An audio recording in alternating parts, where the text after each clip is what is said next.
बिस्मिल्लाहिर्रहमानिर्रहीम, अस्सलाम वालेकुम। मैं हूं मोहम्मद उस्मान और आप देख रहे हैं प्रोग्राम सरफराज और मकबूल जान के साथ। नाजरीन, वफाकी कबीना ने कौमी सलामती पॉलिसी की हतमी मंजूरी दे दी है और सबसे बड़ा इसका फीचर ये है कि कौमी सलामती को कौम की मैशियत के साथ और आम आदमी की माशी हालत के साथ मुंसलिक किया गया है कि माशी तौर पर अगर यहाँ की आवाम सिक्योर होंगी तो मुल्क की सिक्योरिटी की भी उतनी ही ज़मानत दी जा सकती है।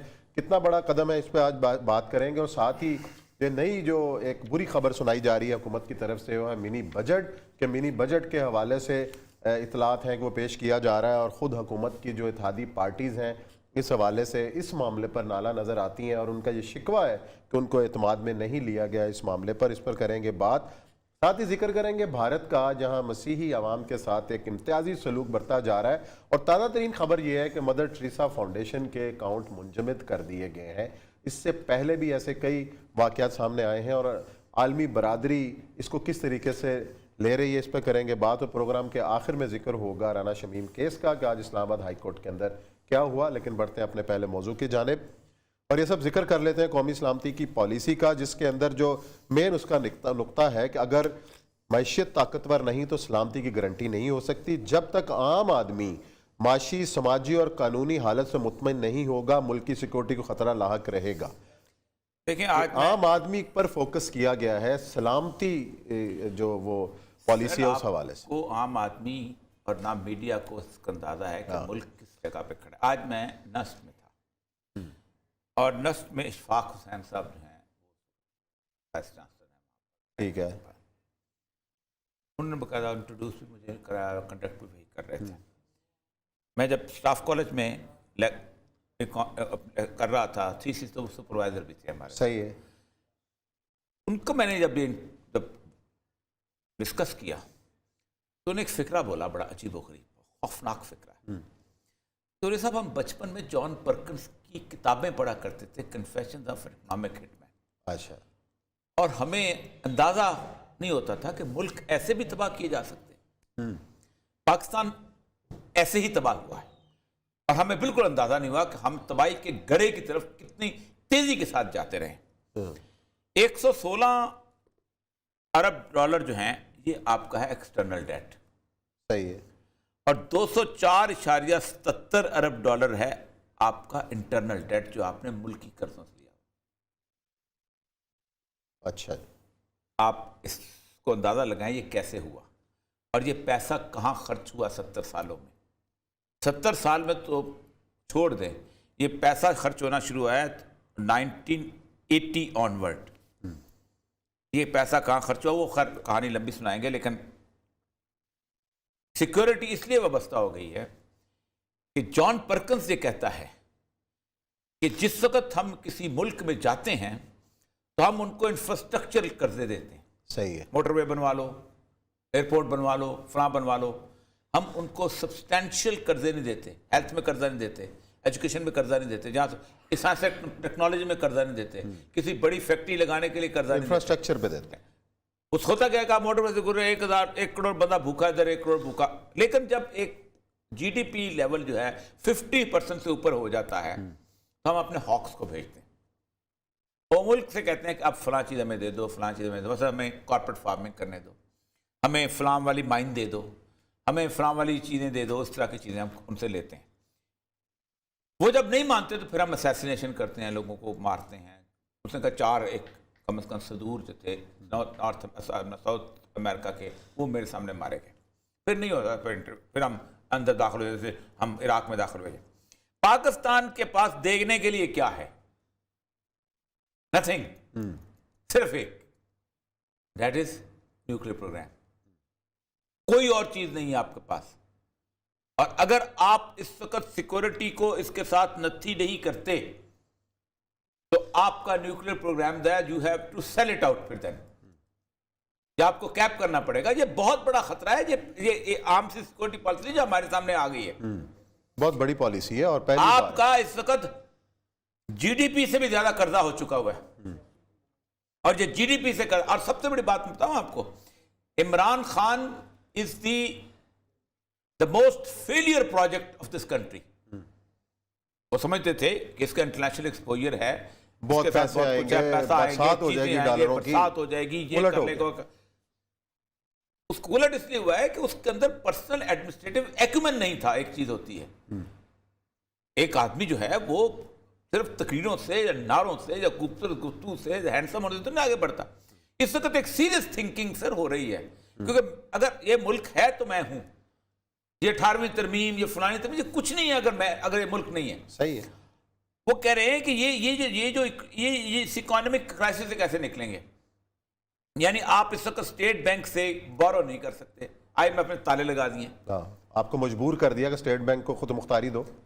स्टेट बैंक से आप मैं आज एक और बात बताऊं, रजा बाकर साहब अगर सुन रहे हैं, कायद आजम की जो तकरीर है स्टेट बैंक के ऊपर, मैं जो पहली मैं उनकी वेबसाइट पे गया हूं, जितने एंटी वेस्ट फिक्र कायद आजम के उसमें निकाल दिए गए। अच्छा। आज जो सुबह जो नेस्ट में तकरीर करने के लिए मैंने तकरीर निकाली, मेरे पास ओरिजिनल पड़ी हुई थी, वेबसाइट से गायब। ये क्या बदमाशी मतलब हो रही। तो स्टेट बैंक को खासतौर पे उन्होंने कहा है कि अब होता यह था कि नॉर्मली हम नोट छाप के गुजारा कर लिया करते थे। एक ये हो गया। दूसरा वो कहते हैं कि अपने पैसे पूरे करो, जी हमारा कर्जा दे दो। पाकिस्तान कल भी कहा था, आज भी कहा था, पाकिस्तान को एक स्ट्रांग लीडरशिप की जरूरत है, एक यूनिफाइड लीडर की। या तो स्ट्रांग लीडर की जरूरत है, या आप सारे लोग मिलकर कहें कि जी हम इस मुल्क का कर्जा पहले उतार लें, फिर इलेक्शन लड़ते रहेंगे, फिर लड़ाइयां करते रहेंगे। कि आप इस वक्त इस मकाम पे हैं कि आप blue eyed boy of the world हैं। इस वक्त आप अमेरिका को भी आपके रिश्ते चारों तरफ से आ रहे हैं। आप वो दुल्हन हैं कि जो रूसी के मकाम पे बेहतरीन जगह पे फायद है। आप कभी सोचा था किसी ने कि इतना बड़ा बिल, यानी रैगन के बाद इतना बड़ा बिल जो है वह अमेरिका में पास हुआ है। आज वही डिस्कशन वही हो रही थी कि आप पाकिस्तान को हम बेचें कैसे कि हमारे ये कर्जे उतर गए। चीन भी ये सब कुछ करने को तैयार है, सारी श्योरिटी एवरीथिंग देने को, रूस करने को तैयार है, बाकी लोग करने को तैयार है। नहीं तो हमारे मुंतखब वजीर आजम साहब मौजूद हैं, कैबिनेट मौजूद है, लीडरशिप मौजूद है, तो ये क्यों नहीं इसको मार्केट कर सकते? सर असल क्यों नहीं? आप कह रहे हैं अहलियत नहीं है। अहलियत नहीं है, और दूसरी बात यह है कि खौफ ज़्यादा किया हुआ है, टांगे ये ना करना वो ना करना। मैंने ब्यूरोक्रेट्स को देखा है, इमरान खान सब तक किसने खौफजदा किया हुआ? ब्यूरोक्रेसी ने खान साहब को खौफजदा किया हुआ? सर अगर देखें मेरी बात, अगर आपके ये सारे कर्जे चलते हैं, होता क्या है, आप क्या समझते हैं ब्यूरोक्रेसी के अंदर, इवन मिलिट्री ब्यूरोक्रेसी के अंदर, बाकी आप क्या समझते हैं उनके बंदे? खान साहब खौफजदा होने वाली चीज है वैसे। खान साहब ब्यूरोक्रेसी ने उनको इतना डरा दिया। खान साहब इस बात पे खौफ है, खान साहब इस बात पे खौफ का अगर मैंने ये स्टेप ले लिया तो मसला ना बन जाए। मेरा ख्याल है खान साहब तो खुल के स्टेप लेते हैं। नहीं, खुल के स्टेप आप देख रहे पूरी दुनिया उन पर आ पड़ी कि जनाब बुजदार साहब को तब्दील करें, किया उन्होंने? नहीं सर स्टेप तो लिया हुआ है। किधर से किधर सर मुझे जहां अड़ जाए तो अड़ जाते हैं।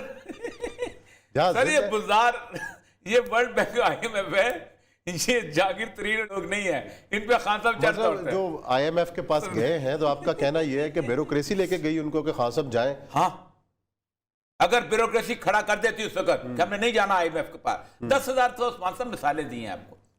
मैं आज उनको विश्वास साहब को ये कहता, मैंने कहा कभी किसी ने उनको पढ़ाया है टुसा की मूवमेंट क्या थी, उनको पढ़ाया अपना निकरागुआ ने क्या किया था, उनको पढ़ाया इक्वाडोर ने किया था। उस्मान साहब कहते वो सुने तो तब है ना, और सबसे बड़ा जाए कि आपको एक्सेस नहीं होने देते ये लोग। अच्छा, इन सारों के मफादात वेस्ट के साथ वाबस्ता है, किसी के बच्चे वहां पर पढ़ रहे हैं, किसी की शादियां वहां पर हुई है, किसी का कारोबार वहां पर चल रहा है, किसी के रेंचेस वहां पर लगे हुए हैं। ये कहते हैं हम पाकिस्तान इसी तरह क्रचिज में रहे, उनको कोई दिलचस्पी नहीं। डॉक्टर कबीर खान क्या कहता है, कह रहा है जब मैं यहां पर आया तो मुनीर अहमद खान ब्यूरोक्रेट था, तो मैंने कहा कि मैंने इस काम के लिए मुझे 4,500 रुपये पे रख लिया। तो रोज मुझे कहता था, रोज उस किताब में लिखता है ये भुट्टो का दिमाग खराब है, एटम बम बनाना है, एटम बम बनाना है, वो खाओ ऐश करो। यहां भी यही होता है, ये दिमाग खराब है पाकिस्तान में। यार कभी हम दुनिया में निकल सकते हैं सुप्रीमेसी से? खान साहब क्या बात करते हैं, ये ऐसे ही चलता रहता है, दुनिया में सारे ऐसे चलते हैं। सऊदी अरब निकला है, कतर निकला है, दुबई निकला है, ये निकला है, सर इनके साथ ही हमने चलना है, इन्हीं के साथ। आप चाइना को देखें कितनी रिग्रेसिव फोर्स है, ना हम जुबान जानते हैं, ना हम ये करते हैं, हमारे बच्चे कहाँ जाके पढ़ेंगे, हम क्या करेंगे, हम दुनिया से अलग हो जाएंगे। पता ऐसी उसके सामने तबीर, ये तो मैंने देखा है इनको सारों को बात करते हुए, और यही सूरत। अच्छा चले, आपने अब आएगा, आपने फैसला कर लिया, अब आप कहते हैं कि लीडरशिप वो नहीं है, तो लीडरशिप कहां से आनी है?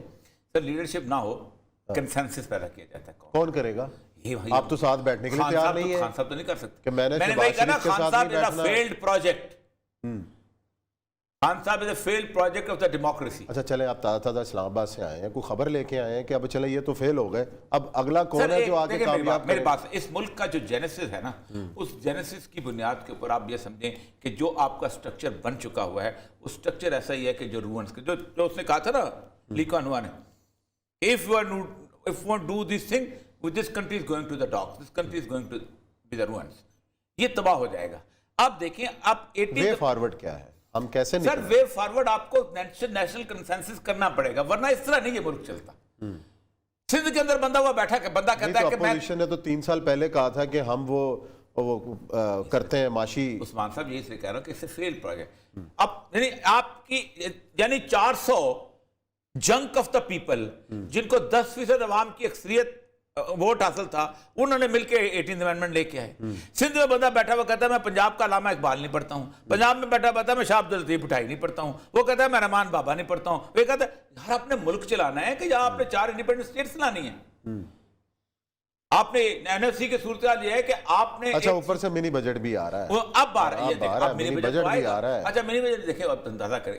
खान साहब, मैं आज वही फाइनेंस वालों से बात कर रहा था, मैंने कहा तुम लोग खान साहब को ये क्यों नहीं आइडिया देते कि ये सारा कुछ टैक्सेस लगते रहते हैं, पूरा साल लगते रहते हैं, हमेशा लगते हैं, ये मिनी बजट खास तौर पे नाम लेके जलील होने की जरूरत थी, लेकिन नहीं, उन्होंने करवाना है जलील। अब चले जी, अब देखते हैं अवाम का क्या हाल होता है, इस मिनी बजट में क्या मुश्किलात नई अवाम के लिए आ रही हैं, देखते हैं। यहाँ पे लेते हैं ब्रेक, और ब्रेक के बाद आएंगे और जिक्र करेंगे भारत।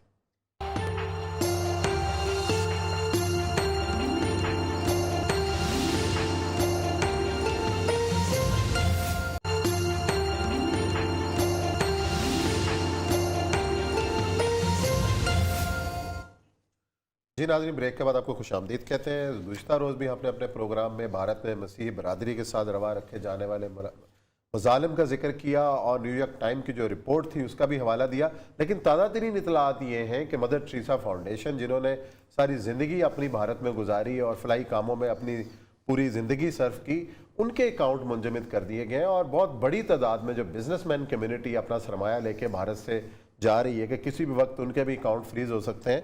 मोदी हुकूमत की इन वारदातों के ऊपर और ये सब क्या कहेंगे आपके? कल भी पूरी की पूरी रिपोर्ट छापी, मेरा ख्याल है इन्हीं चीज़ों का हवाला उस अखबार ने भी दिया। और मदर टेरेसा फाउंडेशन इतना बड़ा काम वहाँ पे कर रही थी और मतलब नोबेल सारा इनाम याफ्ता, और उसके बाद ऐसा करना, लेकिन एक ऐसी शख्सियात उनके इदारों के साथ। ब्लूमबर्ग ने ये कहा है कि $4 बिलियन जो है वो वहाँ से गायब हो गए। उस्मान साहब, इंडिया का जो इकॉनमी है ना, उस इकॉनमी को कॉर्पोरेट कल्चर जो था, इंटरनेशनल कॉर्पोरेट कल्चर, वो पहले दिन से समझता था कि अगर इसको हमने उठने दे दिया तो फिर हम तो गए। बुश ने तकरीर की थी, we are not complacent enough that we should not consider the threats of Indian and Chinese economy. हम इतने भोले नहीं हैं कि हम इंडिया की और चाइना की इकॉनमी के थ्रेट्स को ना जाने। Indian economy is more a threat to us because Indian education system is well in place. उनका एजुकेशन सिस्टम ज़्यादा बात अंग्रेज़ों वाला है, सब कुछ है, तो वो हमारे लिए ज़्यादा थ्रेट का है। आप अंदाज़ा करें कि कॉर्पोरेट कल्चर ने, जैसे दुनिया में करते हैं, मोदी को बकायदा फंड किया गया, सारे की सारी उसकी स्कीम जो है, शाइनिंग इंडिया वाला जो नारा दिया गया, फंड पैसे उसकी स्कीम में लगाए गए, और अंबानी और मित्तल और ये इनका तो इंडिया के साथ तो कोई, इनका तो इंटरनेशनल बिजनेस लेवल के होता है। तो किया इसलिए गया कि तुम एक हार्ड लाइन इख्तियार करो। जब आप हार्ड लाइन इख्तियार करते हैं तो आप उससे पीछे नहीं आ सकते। अब हुआ यह है कि आज वो हार्ड लाइन इस लेवल की हो गई है कि अब मोदी का बाप भी उसको नहीं रोक सकता। अगर वो चाहे कि तुम चुप करो, तुम कौन होते हो? हमने तो गिरवी कपड़े पहने। देखें, ये जो हरिद्वार का मेला हुआ है, ये पुरअमन तरीन मेला होता था दुनिया का। 1920 में पहली दफा जो शुद्धि और संगठन के लोगों ने मिलकर हथियार उठाए थे कलकत्ता के मेले में, और वो खामोश रह गए थे। बात उन्होंने कहा तलवारें, किरपाने, ये वो। लेकिन जहां तो मुकम्मल हथियार बंद गए हैं वो लोग, वहां पर हरिद्वार के मेले में, और डेली तकरीरें हुई हैं, एक दिन ही डेली तकरीरें हुई हैं कि अब हमने मरना भी है और हमने मारना भी है, और हम मारना ज्यादा है, हमने मरना। अच्छा, इसी इशू पे पाकिस्तान दफ्तर खारजा ने इंडियन सफीर को तलब किया और इन्हीं इश्यूज के ऊपर उनको याददाश्त दिए कि जनाब आप लोग कर क्या रहे हैं, आप क्यों नहीं रोक रहे इन लोगों? हाँ, लेकिन नहीं रुक नहीं सकता। मैं बता ना कि देखें देखें स्पाई सापा और स्पाई मोहम्मद बनी थे हमारे। जब लेवल ये हो गया कि बड़े बड़े मरने शुरू हो गए, उसका भी लीडर मर चला, तो इनको फिक्र पड़ गई। अब इन्होंने कहा कि नहीं नहीं भाईचारा, उसने कहा पहले तो मैं भाईचारा नहीं सिखाते थे, अब किधर से भाईचारा आ गया? जब अपने मरने शुरू हुए तो भाईचारा आ गया, जब अपने लोग तो वो गर्दन पे बैठ जाते हैं। इस वक्त मोदी के इन सारे लोगों की गर्दन पे बैठ के हुए।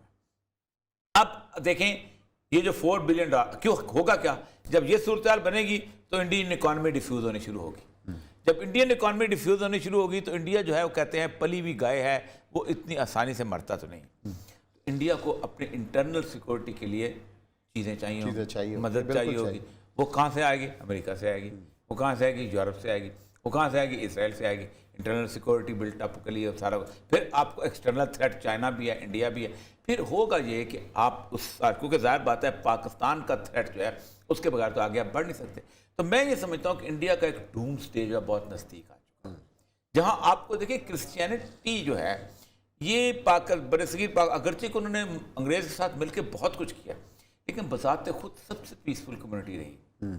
पारसी और ईसाई जो थे, आप अंदाजा करें, इसमें मैं रिपोर्ट पढ़ रहा था कि उन्होंने आके देखा कि एक मिशनरी हॉस्पिटल था जिसमें लेपर्स का इलाज होता था, ये जो कोड़ी होते हैं, और साथ साथ आम लोगों का भी, जैसे हमारे यहाँ भी क्रिश्चियन हॉस्पिटल है ये जो लाहौर वाला। तो उन्होंने आके जो है उसके बाद उसके दवाइयाँ उठाई और दवाइयाँ उठा के ले गए बाहर, और कहते हैं कि ये दवाइयाँ जो हैं ये बेसिकली आप लोगों को जो देते हो इसमें तुमने ये मिलाया हुआ है ताकि लोगों की याददाश्त जो है वो ख़राब है, कन्वर्शन में।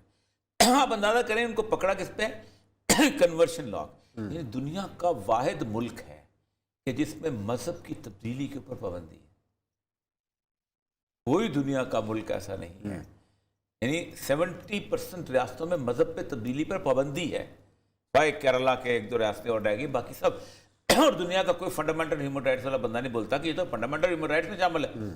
चलो मुसलमान तो मुर्तद के मामले में उनका अपना रिलीजियस स्टैंस है, लेकिन बाकी दुनिया के लोग तो कहते हैं कि मतलब, और फिर ये कन्वर्शन पे वहां नहीं रुकते, ये कहते हैं we will get him back, हम वापस लेके जाएंगे, घर वापसी की तहरीक जिसको कहते हैं वो लेके जाएंगे।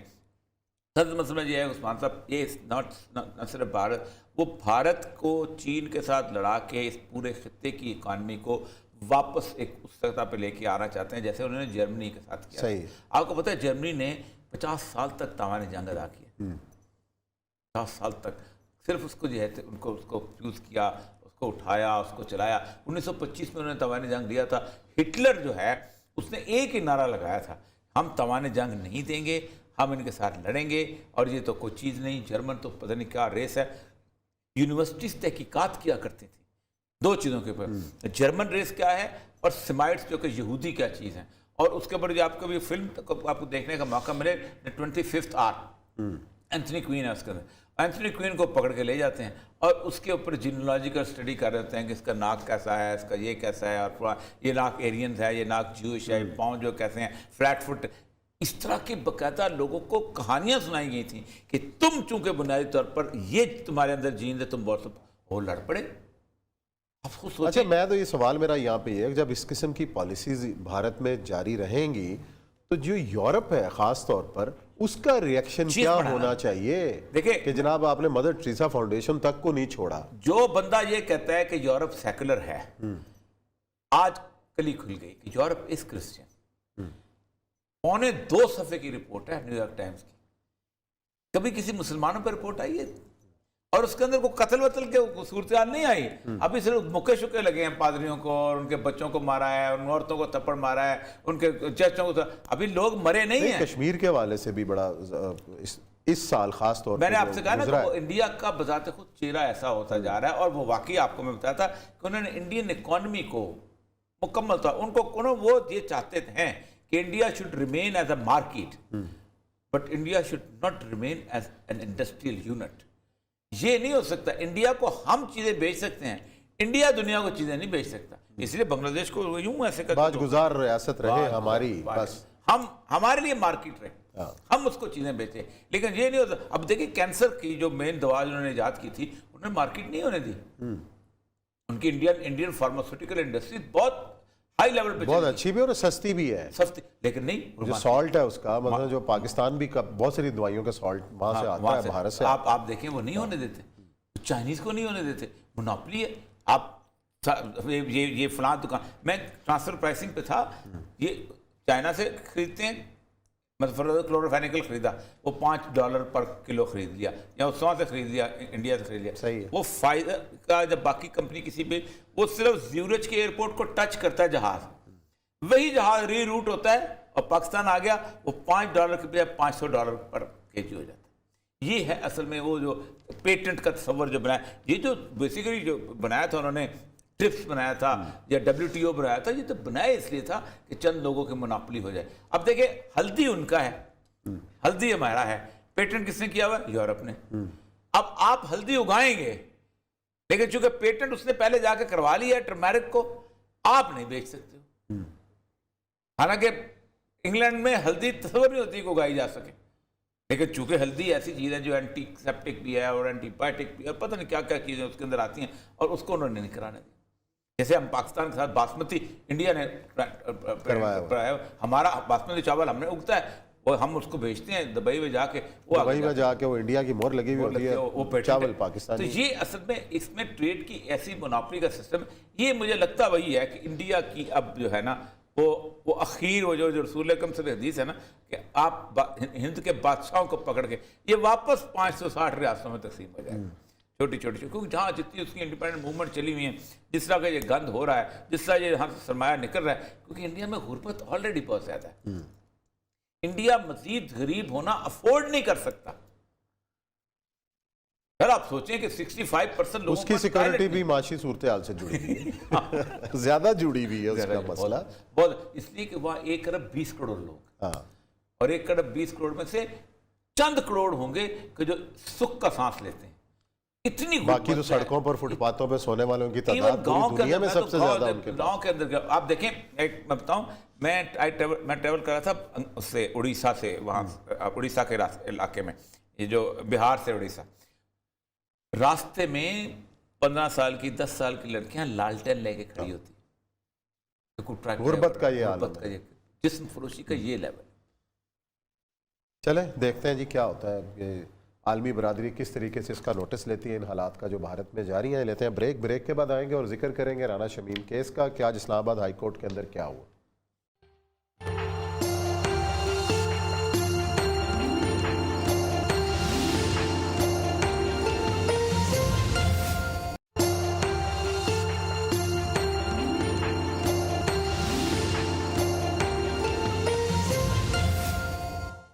हमने काफ़ी हद तक बरतानिया के साथ मामला जो हैं वो हल कर लिए हैं।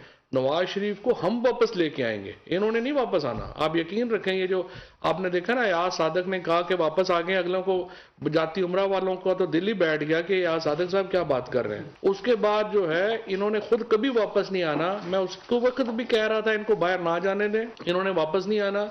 मैं अब भी आपको बता रहा हूं, इन्होंने खुद वापस नहीं आना, इनको हम नहीं लेके आना। जी नाज़रीन, गुफ्तगू आपने सुनी। वफाकी वज़ीर इत्तलात फ़ाद चौधरी साहब कह रहे हैं कि नवाज शरीफ साहब ने खुद वापस नहीं आना, हुकूमत वापस लाएगी। इसका भी जिक्र करेंगे, लेकिन राना शमीम केस की भी बात करेंगे। लंदन से हमें ज्वाइन किया इरफान हाशमी ने, जिनकी खबर के चर्चे हैं और उस पर आज भी इस्लामाबाद हाई कोर्ट के अंदर बहस हुई है। पहले इसी सवाल का जवाब इरफान से ले लेते हैं कि इरफान, क्या कोशिशें हुकूमत पाकिस्तान कर रही है मियाँ नवाज शरीफ साहब को वतन वापस लाने के लिए? क्या कुछ संजीदा कोशिश होती हुई नज़र आ रही है आपको कि वहाँ का जो हाई कमीशन जो है एक्टिव हुआ हो, कि यहाँ से कोई खुसूसी नुमाइंदा वहाँ की हुकूमत से राब्ते में हो? इस वक्त मियाँ नवाज शरीफ का स्टेटस है क्या? बहुत शुक्रिया सर। पहली बात यह है कि हुकूमत पाकिस्तान सर आज की कोशिश तो नहीं कर रही। काफी जब से नवाज शरीफ लंदन में मौजूद है उस वक्त से कोशिश की जा रही है, चिट्ठियां लिखी जा रही हैं, जो मुआहदे हैं बरतानिया और पाकिस्तान के दरमियान उनका जिक्र रहा। फिर जो जितने भी लोगों से जिस लेवल पे भी प्राइम मिनिस्टर ने भी बात, जो चर्चे होते रहे, खबरें लगती रही, ये सब कुछ होता रहा है। लेकिन इसके बावजूद नवाज शरीफ साहब को पाकिस्तान आना ना इस तरह मुश्किल है, क्योंकि नवाज शरीफ साहब के पास ऑप्शन बहुत सारे मौजूद हैं। पहले तो हमें अपने मुआहदों को देखना होगा जो बरतानिया और पाकिस्तान के दरमियान है, वो अलाउ नहीं करते। पहली सबसे बड़ी इंपॉर्टेंट बात ये है। दूसरी बात ये, नवाज शरीफ साहब का स्टेटस सर, उनका जब वो यहाँ पर आए थे और उनका जो वीजा है वो विजिट वीजा है। जब आप बरतानिया में विजिट वीजे पर आते हैं वो लोग जो बरतानिया ट्रैवल करते रहते हैं या जो बाहर हैं वो जानते हैं कि आपको 180 डेज के अंदर रिवर्ट बैक करना है, यानी बरतानिया को छोड़ना है। अच्छा, अब ये 180 डेज के अंदर ये भी नहीं होता कि आपने 180 दिन पूरे करने हैं। वहां पे आपको जब आप दोबारा एंटर होंगे बरतानिया छोड़ने के बाद, ये सवाल इमिग्रेशन ऑफिसर बॉर्डर पर यानी एयरपोर्ट पर जरूर करता है कि भाई ये 180 दिन तुमने पूरे क्यों अवेल किए, क्या करते रहे 6 महीने, तुम्हारे पास पैसे कितने, वगैरह वगैरह सवाल किए जाते हैं। लॉकडाउन के दौरान नवाज शरीफ साहब को मुताबिक एक्सटेंशन मिली, यहाँ की हुकूमत ने सबको दी थी कि बीमारी है जी, जो स्पेशली जो बीमार है वो रह सकता है, जो लोग वैसे ही फंस गए लॉकडाउन के अंदर उनको भी कहा कि ठीक है हम एक्सटेंड कर देते हैं, आप ना जाए बरतानिया छोड़कर, और जो 180 डेज की जो शिक है वो आप पे अप्लाई नहीं होगी। ये सब कुछ अवेल कर चुके हैं। ये फिर जब लास्ट एक्सटेंशन के लिए गए होम ऑफिस के पास, उन्होंने कहा कि आपने बरतानिया क्यों नहीं छोड़ा। वो ये कहते हैं मैं बीमार हूं जनाब, मैं नहीं जा सकता। जो हमारे तक इतलात है ना, जो ग्राउंड जो नजर भी आ रही है कि ये ग्राउंड ली होगी, इसके अलावा क्या हो सकती है, और उस पर उन्होंने कहा कि नहीं, आपको बरतानिया छोड़ना पड़ेगा, एयरपोर्ट्स खुल गए हैं, रास्ते खुल गए हैं, यहाँ से जाएं फिर वापस आए। अब प्रॉब्लम ये है नवाज शरीफ साहब का पासपोर्ट। अब पासपोर्ट अगर है नहीं, एक्सपायर है, जो भी उसकी सिचुएशन है, उस पर आप बरतानिया छोड़ तो सकते हैं, यानी पाकिस्तान ही जाएंगे, इसके अलावा आप कहीं नहीं जा सकते। और अगर आप बाहर चले भी गए तो आप वापस कैसे आएंगे, आपको वैलिड पासपोर्ट रिक्वायर्ड होता है। ये एक सबसे बड़ा मसला है। और फिर नवाज शरीफ साहब की अब जो दरखास्त ट्रिब्यूनल के अंदर है, वहां पे इस चीज को चैलेंज किया जाएगा। और जो इतलात हैं, अब ये गलत भी हो सकती है, सही भी हो सकती है, क्योंकि अगर कहीं पर ऐसी दरखास्त पैरेलल डाली गई है तो ये वही शख्स कंफर्म कर सकता है जिसने ये दरखास्त डाली है कि क्या कहीं असाइलम और प्लस ये जो दरखास्त एफिडेविट वाला मामला है उसको बुनियाद बनाकर कहा हो कि पाकिस्तान में तो देखें जी मेरे पे पॉलिटिकल विच हंटिंग और बाकी मामला। अच्छा इरफान, एक तो ईयू की जो सबसे बड़ी इंपॉर्टेंट सिग्नेटरी सूरत ये है कि किसी ऐसे बंदे को ऐसे मुल्क में हवाले नहीं किया जा सकता जहां उसको ये खतरा हो कि उसकी जान चली जाएगी या उसको विक्टिमाइज किया जाएगा। ये तो एक उनका ईयू का तो है, लेकिन चूंकि बरतानिया उतना नहीं मानता। लेकिन असल मसला ये नुसरत शहबाज का जो केस है, ये जो निकली है वहां से और कतर पहुंच गई हैं, और वो भी एक मामला तो ऐसा है कि उनके पास वैलिड डॉक्यूमेंट्स का मसला था। नहीं सर, मेरी इतलात कुछ और है, मैंने इसको रिपोर्ट भी किया है। नुसरत बेगम जो है 1st वीक ऑफ अक्टूबर में वो गई थी अपनी बेटी के पास, और अब वो कतर में सेटल हो गई। और रिसेंटली जो खबरें आती रही हैं, Salman Shahbaz along with his family, वो छुट्टियां, चूंकि यहाँ पे क्रिसमस हॉलीडेज थी, उसको ऑब्वियसली गुजारने के लिए वो वहां पर गए। तो बाज दफा शायद लोगों ने जो बात यहाँ से की थी कि छापा पड़ा, टाइम दिया गया, मेरी बहुत ही करीबी जराए नून लीग के कंफर्म करते हैं 1st वीक। इतना कंफर्म नहीं हो सकता, लोग कहते हैं छापा, अगर छापा पड़ा था इमिग्रेशन का तो फिर उसको बाकायदा रिपोर्ट होना चाहिए था, इस तरह कोई तस्वीर हो, कोई शाहिद मौजूद हो। लेकिन 1st वीक ये मुझे कंफर्म है और मेरे पास पूरे इसकी जो है कंफर्मेशन मौजूद है। बहुत ही करीबी जराए हैं जिन्होंने इसको कंफर्म किया 1st वीक ऑफ अक्टूबर।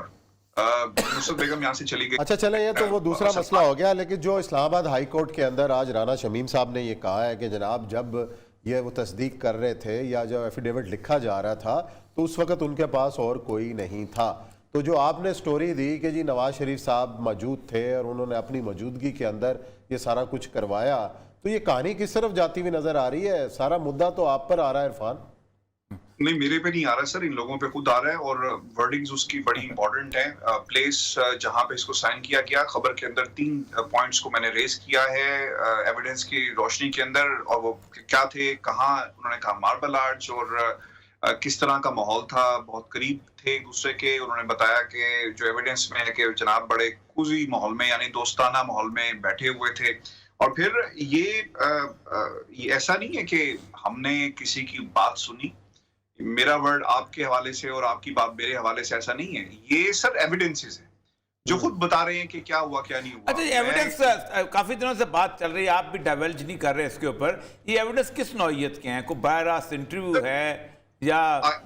अच्छा, I totally respect what you are saying is कि हर बंदा सर ये जानना चाह रहा है कि I totally understand the nature of the question. लेकिन सर इम्पोर्टेंट इसमें क्या ये है कि बीइंग अ जर्नलिस्ट, हमारे सोर्सेस, उनकी जिंदगी, उनकी सिक्योरिटी, उनकी कॉन्फिडेंशियलिटी स्पेशली इन लंदन बहुत इंपॉर्टेंट है।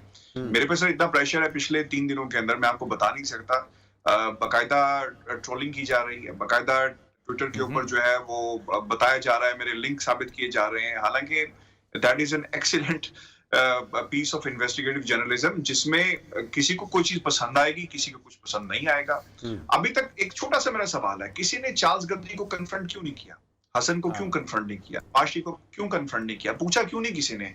और ये सिर्फ किसी खास बंदे से क्यों बात करते हैं? मैंने जब कन्फ्रंट करने की कोशिश की और मैं वहां पर गया और बात की चार्ल्स गद्री से, उन्होंने साफ इनकार कर दिया। उन्होंने कहा कि मैं आपको टाइम देता हूँ, फिर टाइम लेकर वो गायब हो गए। तो ये बड़ा इंपॉर्टेंट है। किया रिपोर्टर जो है लंदन से, मुर्तजा शाह ने सवाल किया और आगे से जो अखबार में खबर लगी उन्होंने कहा नो कमेंट्स। तो सर पीछे फिर क्या रह जाता है? अब आप इसकी जो लीगल हैसियत है उसको भी देख लें।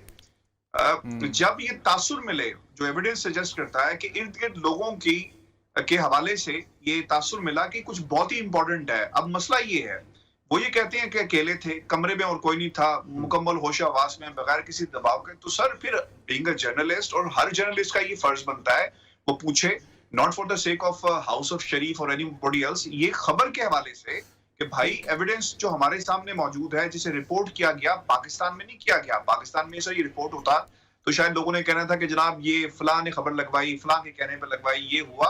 लेकिन यहाँ तो सर अदालत यहाँ पे मुझे कहे, इरफान आपने ये बात कही है एक लॉयर के बारे में, नोटरी पब्लिक के बारे में, क्या आप इसको साबित कर सकते हैं?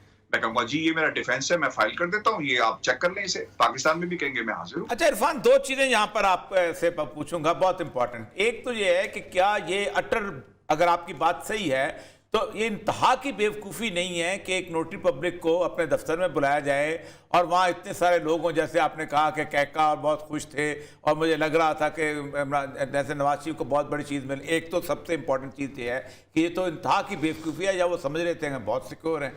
दूसरी अहम तरीन चीज़ ये है कि वहाँ पर ये नोटरी पब्लिक के साइन होने से बीइंग ए पर्सन इन्वॉल्व कि उसका केस चल रहा है, ये कॉन्स्पिरेसी कैसे बन जाएगी? इस इज वेरी इंपॉर्टेंट। देखिए सर, ये इस्लामाबाद हाई कोर्ट के अंदर सवालात उठाए गए मोअज़्ज़ज़ अदालत की तरफ से भी, और उन सवालात की रोशनी में मैंने अपनी इन्वेस्टिगेशन जारी की है कि आपने क्या जरूरत पड़ी थी कि आप पाकिस्तान से उठते हैं, लंदन चले गए और वहां पे इसको जमा करवाया। फिर उसी अदालत के बारे में कहा गया, दो लोगों के नाम उसमें लिए गए। अब वो दो लोग कौन से हैं, वो अल्टीमेट उसके बेनिफिशियरी बन जाते हैं। फिर अहमद अभी मेरे साथ एक प्रोग्राम में बैठे हुए थे, उन्होंने कहा कि जनाब ये इनके ऊपर है, अगर ये फायदा हासिल करना चाहते हैं कर सकते हैं। ठीक है, वो लोग जिन्होंने इसको दिया, जो उनकी टीम में है, राना शमीम साहब की जो उनके बरखुरदार है, वो भी ये बात कर रहे हैं। कॉन्स्पिरेसी सर ये बनती है, बेनिफिशियरीज कौन है, किन हालात में दिया गया, क्या फायदा होगा। और फिर सबसे इंपॉर्टेंट बात ये कि नोटरी पब्लिक को अगर ये पता था कि ये किसी को बहुत फायदा दे सकती है, तो आई थिंक कि उसकी भी कोई लीगल जो जिम्मेदारियां हैं। और फिर ऐसा नहीं होता कि आप लोग आपके इर्द मौजूद हैं और जो सजेस्ट करता है एविडेंस और आपने इसे साइन करवा लिया, वहां पे पूछा जाता है कि आप दबाव में नहीं है, कि ऐसा तो नहीं है कि आप किसी। चलो इरफान, बहुत शुक्रिया, आपने बड़ी तफसील से इस मसले को समझाया भी है। हमारे नाजरीन को उम्मीद है उनको समझ आएगी होगी कि मामला हुआ क्या और है क्या और इसका क्या नतीजा निकल सकता है। केस अदालत में है और जो फर्द जुर्म आयद करने का ऐलान किया गया इस केस के हवाले से 7 जनवरी को, अंसार अब्बासी साहब और बाकी जितने लोग हैं, देखते हैं इस केस का क्या होता है। लेकिन प्रोग्राम का वक्त यहाँ ख़त्म हो गया। इंशाअल्लाह कल फिर मुलाकात करेंगे कुछ नए मौज़ूआत के साथ। अपना ख्याल रखिएगा। अल्लाह हाफ़िज़।